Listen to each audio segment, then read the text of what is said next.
y el ministro que el domingo va a tener una tremenda responsabilidad, el orden público del país, nos acompaña. Señor ministro de Defensa, general Pedro Sánchez, buenos días.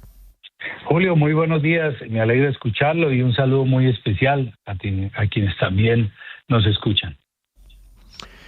Ministro, a esta hora lo escuchan en todo el país, en todas las emisoras de Caracol y afiliadas. Usted ha expresado que tiene indicios y preocupaciones que puedan generar las elecciones del domingo. Escuchamos cómo desde Bucaramanga nos contaba nuestro corresponsal que ya identificaron las autoridades puntos de almacenamiento de llantas, por ejemplo. Y hay preocupación en las principales ciudades. Pero usted dice, tengo serios indicios. ¿Eso qué quiere decir, general?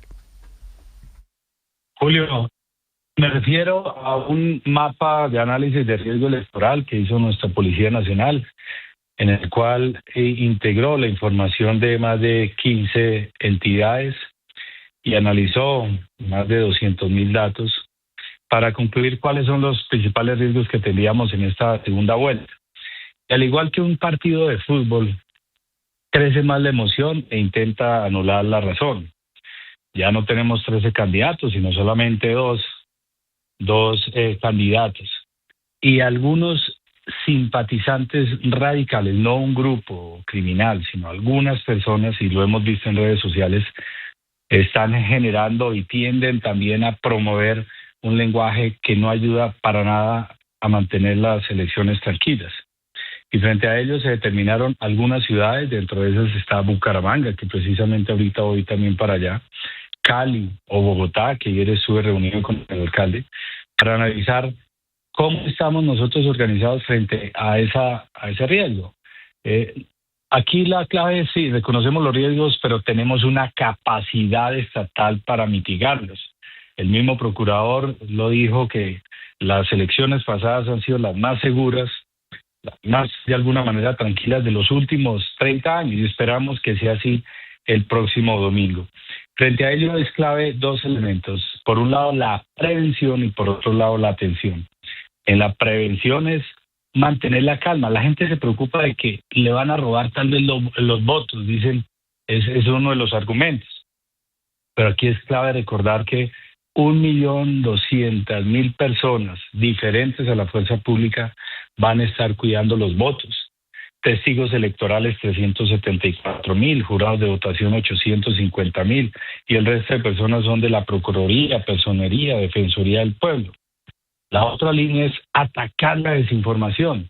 Y escuchaba la ley que están tramitando allá en los Estados Unidos, y sería muy interesante traer ese tipo de prácticas también aquí en Colombia, que incluso cuando estuve en Francia hablando de cómo ellos combaten la desinformación, crearon un grupo anti-desinformación, y me decían, una de las claves pues es informar antes. Y aquí la motivación es también a informar antes. Y por último tiene que ver con un tema de inteligencia que estamos adelantando para evitar que lleguen a afectar estas elecciones. Sí, señor ministro, pero justamente hablemos de ese último punto que usted menciona, la inteligencia. ¿Qué tan real es ese riesgo, teniendo en cuenta mensajes que han enviado algunos líderes políticos y otras voces, anticipando que podría complicarse la situación de orden público después del resultado, que podría haber desmanes, disturbios? ¿Eso está identificado ya por la inteligencia? ¿Qué tan cierto es? Es básicamente relacionado con lo que uno encuentra principalmente en redes sociales o en algunas comunicaciones, pero que hayamos encontrado a través de inteligencia algún grupo que se esté organizando a nivel nacional, no lo tenemos. Sin embargo, en este ambiente tan volátil, cualquier desinformación puede activar una turba, como lo que ocurrió hace unos pocos días, permítame colocar ese ejemplo, con un americano que dijeron que estaba cometiendo un abuso sexual con un menor de edad. Y eso elevó los ánimos y, mejor dicho, casi le causan algún daño. O lo que pasó en Gamarra, Cesar, en el 2023, donde una desinformación generó que se quemara una registraduría, que muriera una persona y otras más quedaran heridas. Frente a ello, estaremos nosotros contrarrestando esa desinformación pero también Sí. promoviendo que nos den argumentos para llevar a esas personas a la justicia. El delito de constreñimiento, de corrupción al sufragante, y este último, que es la perturbación de un certamen democrático, da cárcel entre 4 y 9 años. Sí, Eso no puede pasar impune. Si una persona está promoviendo eso, que nos ayuden a fortalecer todos los argumentos y llevarlo a la justicia para que tenga que responder por ello y se garantice que las elecciones sean libres, transparentes y seguras. Sí, ministro, pero dentro de ese análisis, dentro de ese mapa de riesgos que ustedes tienen y los comentarios en redes sociales, ¿han identificado, por ejemplo, puntos en Bogotá, en la capital del país, en el sur, en el norte? Sí, si comparamos también el mapa de riesgos electorales que hicimos para el 31 de mayo y lo comparamos con el 21 de junio, los municipios o los lugares pasaron de 70 a 94. Es decir, se eleva, y es lógico, pues se eleva las emociones, pues también son solo 2 candidatos y tenemos que desplegar las capacidades, perdón. Y lo que se ha identificado ha sido las ciudades grandes, capitales, como Bogotá, Cali, Medellín, Bucaramanga, Barranquilla, y aquí en Bogotá se han identificado algunos puntos en Azúa, en Fontibón, en Engativá, en Ciudad Bolívar, y por ello fue que ayer estuvimos también en Ciudad Bolívar con el señor alcalde. Pero aquí la clave siempre será es prevenir, prepararnos, enfocar un pareto, el 80% del esfuerzo en la prevención, y es lo que estamos haciendo, y un 20% ya en la respuesta. Y en ese 20% de respuesta, pues es también para asegurar que todos los servicios públicos funcionen sin ningún problema. Recordemos los datos del 31 de mayo, el 42% de los posibles votantes no votaron. Eso nos muestra que el país sigue funcionando. Y después de que uno deposita el voto y espera los resultados, pues el país sigue funcionando, y antes y durante y después. Y acá en Bogotá dijimos, oiga, aquí 1 de cada 4 votantes está aquí en Bogotá. Es la mayor cantidad de población de votantes. Sí. Y por otro lado tiene la infraestructura crítica electoral y centros del poder que hay que proteger.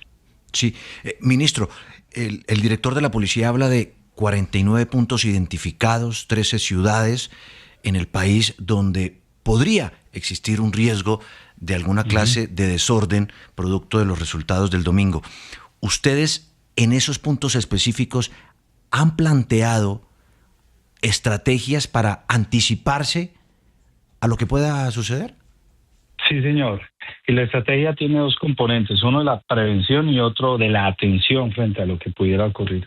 De la prevención es motivar mantener la calma, que la gente salga masivamente a votar temprano, que después de depositar el voto espere en la casa los resultados, porque se está protegiendo el voto no solamente físicamente, sino también cibernéticamente.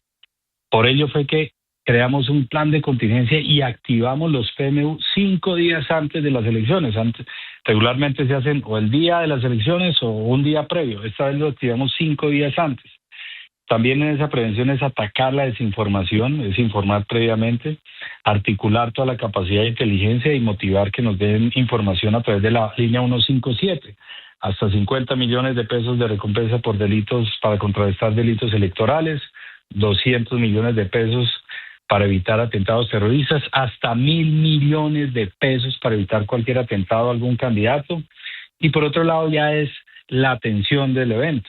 Entonces dijimos, tienen que hacerse unos ejercicios de revisión de qué pasaría frente a este evento, cuáles son, ya se priorizaron los puntos, ya se focalizaron, ya se están revisando algunos ajustes de qué capacidad diferencial hay que poner en este lado, en este otro lado, de tal manera que podamos tener una respuesta inmediata.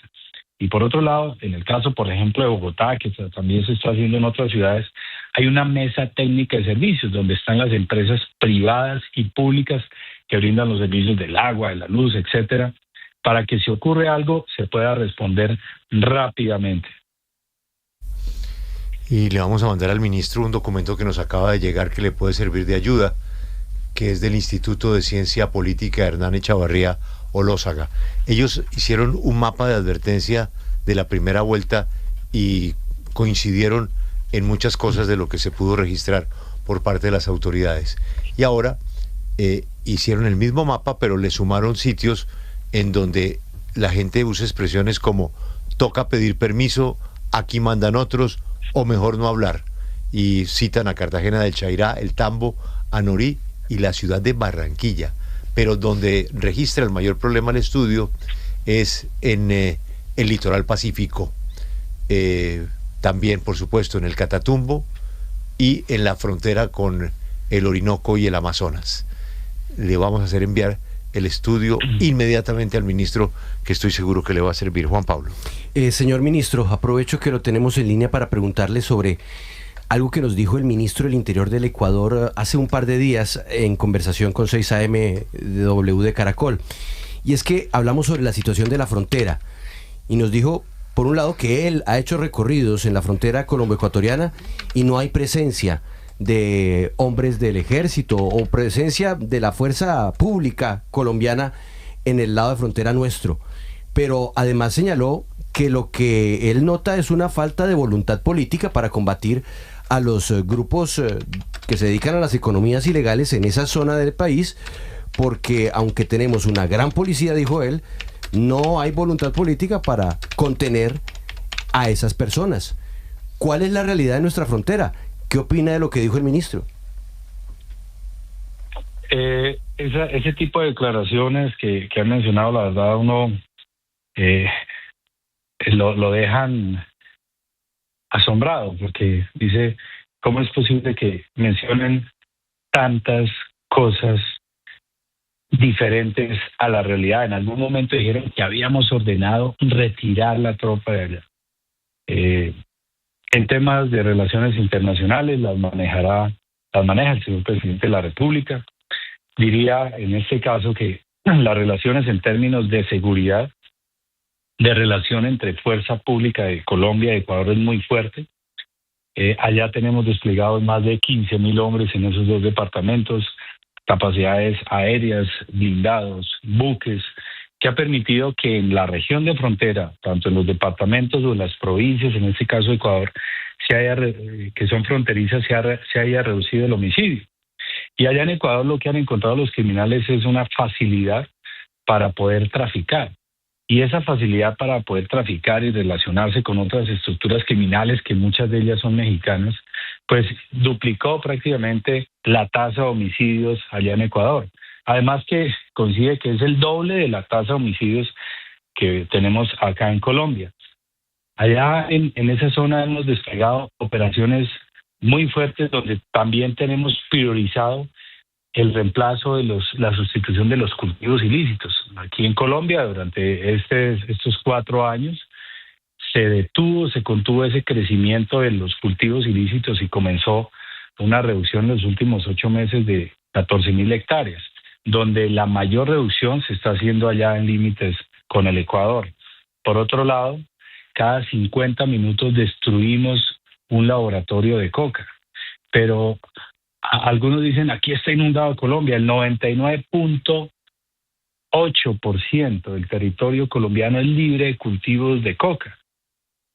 También se ha incrementado la lucha contra las drogas en la incautación, 3.300 toneladas, que eso equivale a la suma de los 3 gobiernos anteriores, y así la afectación a grupos criminales. Pero hablando aquí también de qué tan importante es esa relación con Ecuador, sí, y que más bien nos unamos para afectar los criminales y que no pierdan las naciones, es la reciente captura que hicimos con alias Javi, hermano de alias Fito, el más buscado de Ecuador. Y así hemos capturado muchos que han intentado venir aquí a Colombia a buscar refugio. Y no, aquí no se tolera ello. En marzo también capturamos a alias Lobo el Menor, que tuvo participación con el asesinato de un precandidato, sí, un candidato presidencial allá en Ecuador, del señor Villavicencio.